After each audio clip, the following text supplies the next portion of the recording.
Palouse region of Washington State is home to hundreds of farms over thousands of square miles and is characterized by its gentle rolling hills and classic barns. Today, we're here with photographer Tim Gray as he takes us to some of his favorite spots in this beautiful and bucolic location.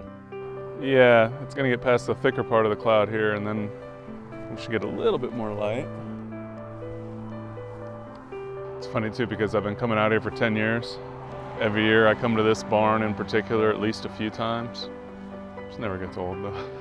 I don't know what it is about this area, but I never get tired of it. Part of it's just like the subtle variation in what the light's doing, the color and everything. And then, you know, each year different crops in different locations, so you get this different layering every time. Even the same hills will look completely different year to year. The first time I come out here each year and I want to find canola, I want to find these hills just blanketed with yellow because it's just a spectacular sight.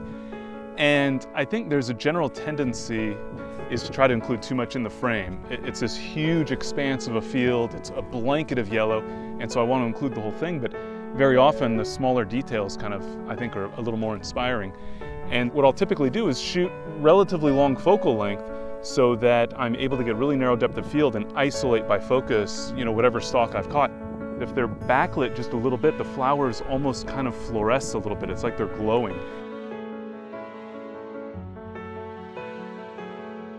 To me, it's mostly about just kind of trying to find the right stalk, one that looks really good and that's separated out from the other flowers nearby, and zero in on it and capture some great photos.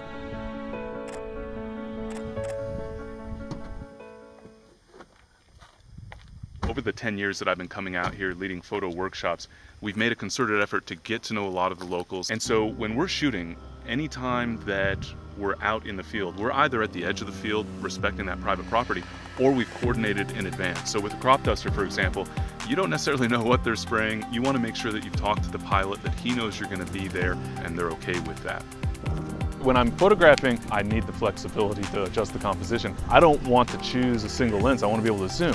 And here with 18 to 400 for something that's going to move pretty quickly from far away to close in, it gives you tremendous flexibility.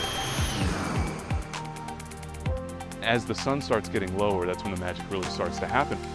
With the dust in the air, backlit by the sun, that you've got some shots out toward the horizon with just an amazing orange glow to show off the rolling landscape of the Palouse. With so many different situations to photograph and so many different ways to shoot them, be sure to use a variety of focal lengths to capture the essence of your location.